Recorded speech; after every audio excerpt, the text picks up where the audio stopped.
Guys, আমি এখন আছি লক্ষ্মীপুর মজিদ চৌধুরী ঘাট, আর এখান থেকে আমি যাব ভোলা ইলিশা ঘাট।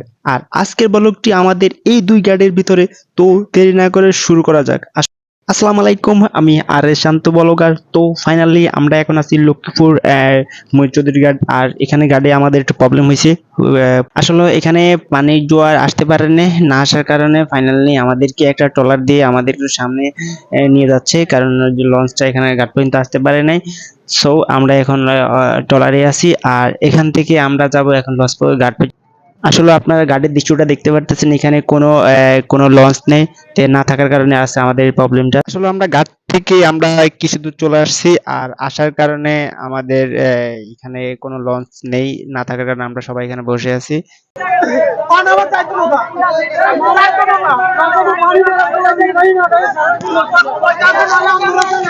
আসলে আপনারা দেখতেই পাচ্ছেন, আসলে ওনারা আমাদের সাথে প্রচন্ড ভাবে ঝগড়া করতেছে। আসলে কারণটা হলো যে আমাদের ট্রলারটা আমাদেরকে একটু ঘাট থেকে নিয়ে আসছে, নেওয়ার কারণে আসলে আমরা এখানে বসে আছি। আর ওনাদেরকে বললো যে আপনারা ট্রলার দিয়ে চলে যান আর লঞ্চটা আমাদেরকে দিয়ে দেন, আর আমরা এখান থেকে ইলিশা ঘাটে যাবো। আসলে ওনারা এইভাবে কোনোটা ভাবে মানতেছে না। আসলে কারণ ওনাদেরকে ঘাট পর্যন্ত নামে পৌঁছে দেওয়ার জন্য, তাই ওনারা আমাদের সাথে ঝগড়া করতেছে। আসলে আমি বাইটাকে চিনি না, আসলে উনি আমার মনে হয় ভোলা জেলারই।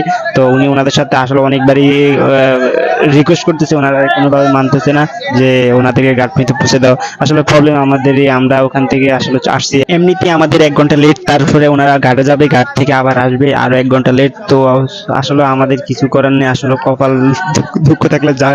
এখন বিকেল 5টা, আর এই মুহূর্তে আমাদের লঞ্চটা ছেড়েছে, আর যার কারণে আমরা এখন বড় লঞ্চে আছি।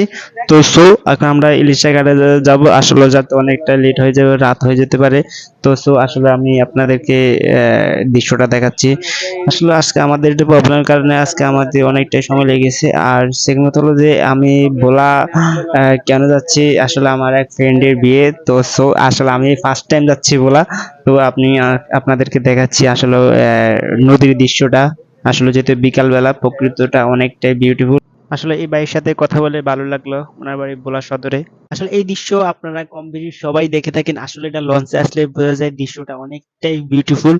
আসলে সূর্যটা এমন কাছ থেকে দেখা যাবে, এটা আসলে কল্পনা। আসলে আমি লঞ্চে এই ফার্স্ট টাইম আসা, তাই সবগুলা দৃশ্য আপনাদের দেখাচ্ছি। আসলে নদীর মাঝখানে সবাই জাল দিয়ে মাছ ধরতে।